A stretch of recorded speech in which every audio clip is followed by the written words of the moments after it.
では申し上げますわね。実はこの世界、私の前世にあった乙女ゲームなんですの。私はその中の悪役令嬢で、竜になったクロード様に殺されるんですのよ。なるほど、よくわかった。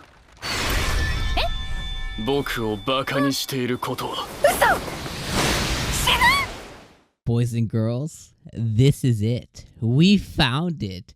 We found it on the first anime that we watched together for the new fall season of 2022. We found the anime. This is immediately, like, almost instantaneously, and this might not be your feelings exactly, but, like, I'm gonna tell you right up front. The other Villainess anime in the past, My Next Life as a Villainess, All Routes Lead to Doom, Season 1 was one of my favorite seasons of anime, like, ever. It's easily, if I were to put, like, a top 30, because I never want to say top 10, because, like, I feel like my top 10, as every season goes on, my top 10 changes, right? Because, like, for the most recent past, like, even this year, I've probably watched My Dress Up Darling, like, 3 times. Now it's in consideration for my top 10, but I could say top 30. My next Villainess, My Life All Routes Lead to, is one of my, like, top 30 anime. And 30 might sound like a lot, but I mean, I watch, you know, I watch 15, 20 anime a season, right? So it's like I watch hundreds of anime. So, like, top 30 is, like, really, really high regards for me on a personal level.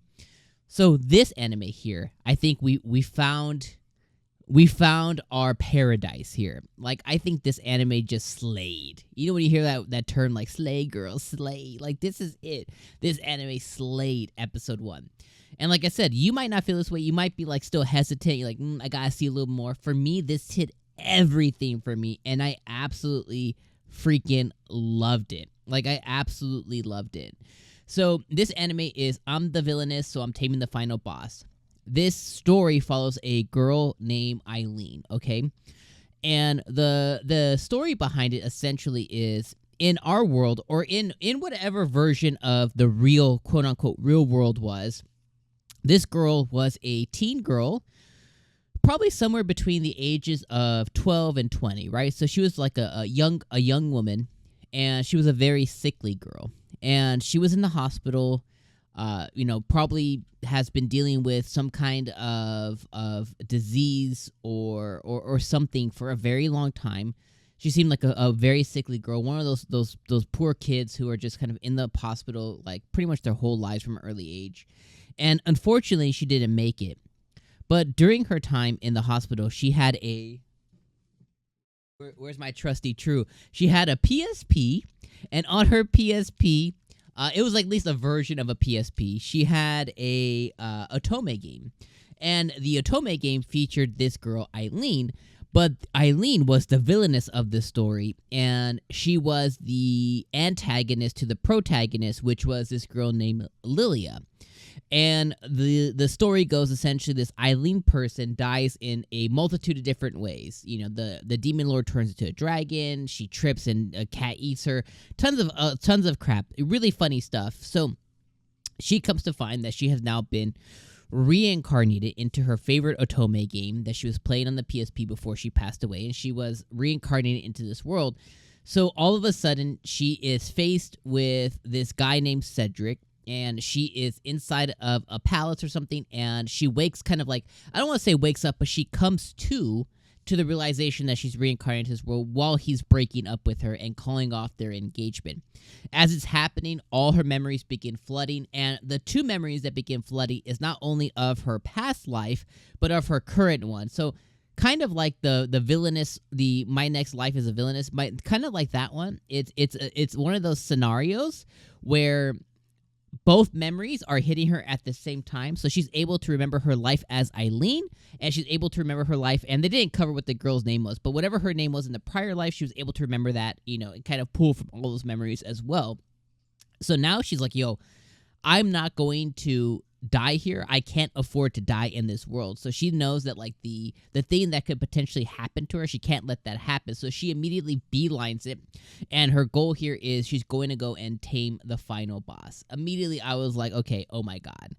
And I think the things that this anime has done so well is a very clear storyline, a very clear objective, a very clear romance that's going to occur, and a very clear hurdle, which is Cedric, the Academy, and the Kingdom, right? Basically, you think of the world split in half. Demon Realm, Demon World, Demon King, Human World, right? So the human part of it is going to be what stops her, including her family, her father's a duke, prime minister, whatever. So she's going to have a lot of hurdles into this new love story. So that's what's going to make this really interesting. On top of that, I love how she had the intention to go to the Demon King, and basically say marry me and stuff. And that whole proposal was hilarious. She calls him disgustingly gorgeous. I love that. Come to find out that she's also an inheritor of the Holy Sword Maiden. So much like Lilia is the main person, she also has some blood of that line.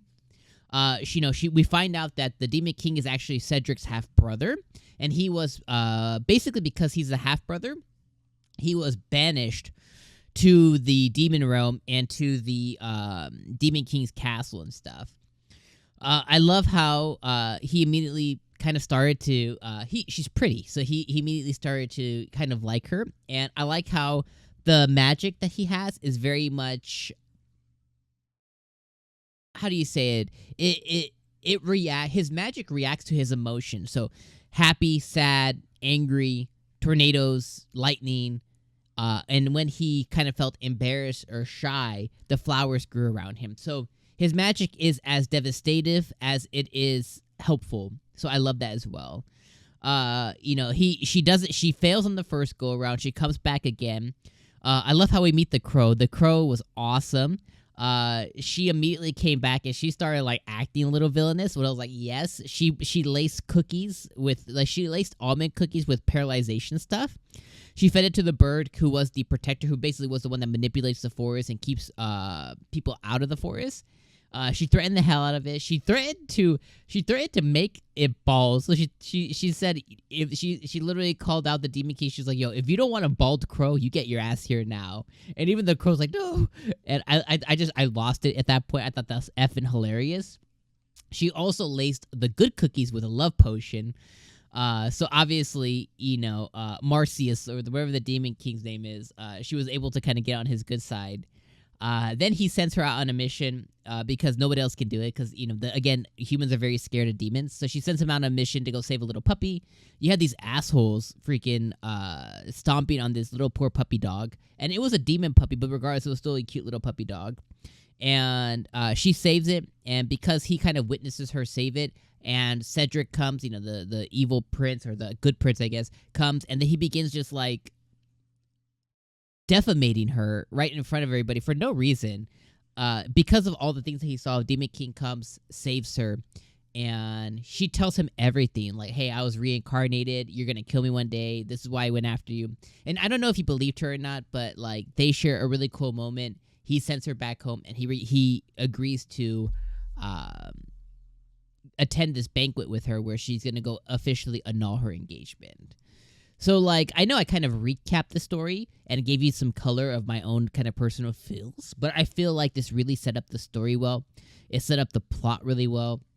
A lot of really good laughter, a lot of good, really comedic moments here. Like, I really feel like I vibed with everything that this anime was trying to do, and I feel like this episode 1, and I will continue to die on this hill. I do not believe in this 3-episode rule. I am a huge believer that episode 1 needs to grab the viewer attention immediately, because we live in a world where there's 20, 25, 30, 35 anime launching in a season, and for it to compete to your time, episode 1 needs to effing hit it out the park. And I think this one did it. So I think this is worth your time. If you're watching already, I'm interested to see what your guys' opinions are in the comments down below. First anime of fall season, absolutely crushing it. I love Aileen. I cannot wait to see more, and I cannot wait to see her tame the final boss. All right, my friends. I'll see you for more fall anime. Make sure you check out my list on screen now, and we'll see you in the next one. Peace.